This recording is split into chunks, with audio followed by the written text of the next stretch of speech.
non v'è più tempo, amici, andar conviene ove il destino, anzi il dover v'invita. Mio cor, idolo mio, mio ben, mia vita, abbracciami, idolo mio.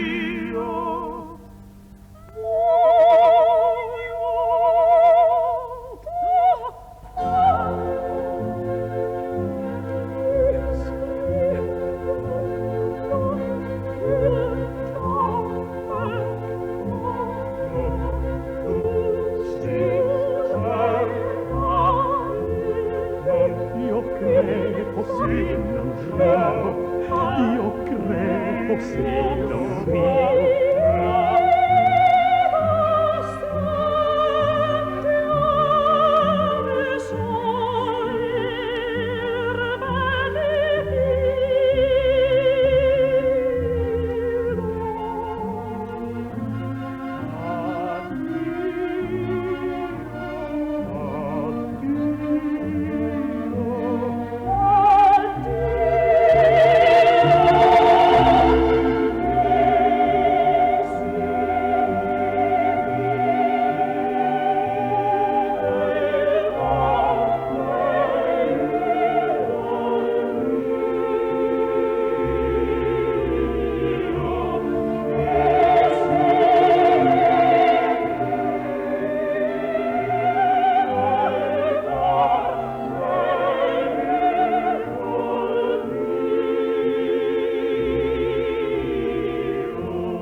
C'était un conte, une histoire que je racontais comme ça, mais je ne connaissais pas l'existence réelle de ces poissons.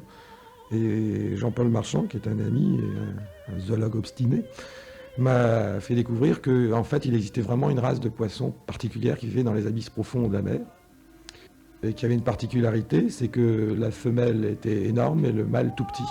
Alors déjà, c'était la première idée.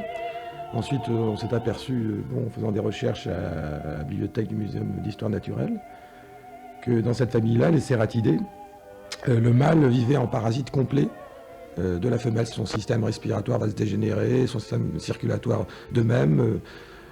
En fait, il va se résumer à un testicule.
Il y a 3 points qui m'ont fasciné.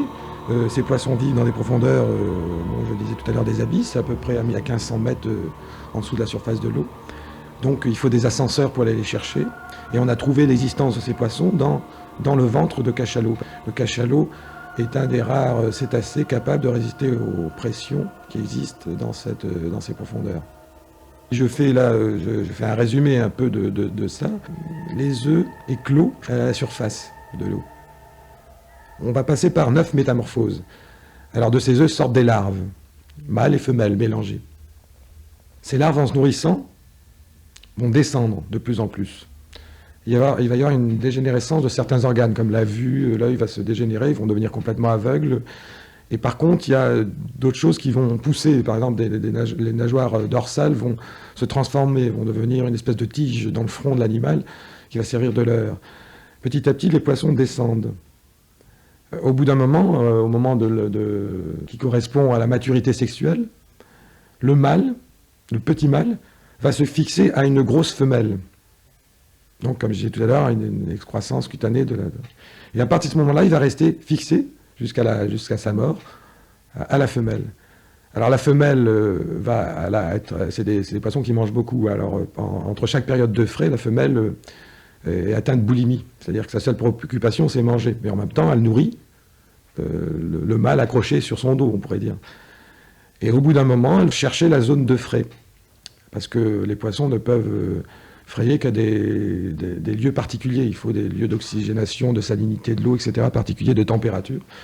Donc la femelle va se diriger vers sa zone de frai. Arrivée à cette zone de frai, elle va s'agiter comme toutes les femelles. Et puis là, le mâle va lâcher ses spermatozoïdes et la femelle ses ovules. Alors à partir de ce moment-là, ces œufs fécondés vont remonter à la surface et le cycle ainsi se reproduit. C'est un clin d'œil aussi, peut-être sur le rapport l'homme-la femme, mais peut-être aussi l'artiste dans la société ou l'homme dans l'administration. En fait, il y a trois plans très importants qui m'ont intéressé. C'est le fait que les cétacés, on trouve ces poissons-là dans les ventres d'autres poissons plus gros, hein, qu'il y a un parasitisme du mâle sur la femelle et ce dimorphisme sexuel. C'est ces 3 points qui m'ont fasciné. Le pliage est mon moyen de montrer cette chose-là. J'aurais pu le dessiner, mais dessiner ne m'intéresse pas. Ce qui m'intéresse, c'est plier, donc j'ai plié cette chose-là. Non v'è più tempo, amici, andar conviene ove il destino, anzi il dover v'invita. Mio cor, idolo mio, Mio ben, mia vita. Abbracciami, idolo mio.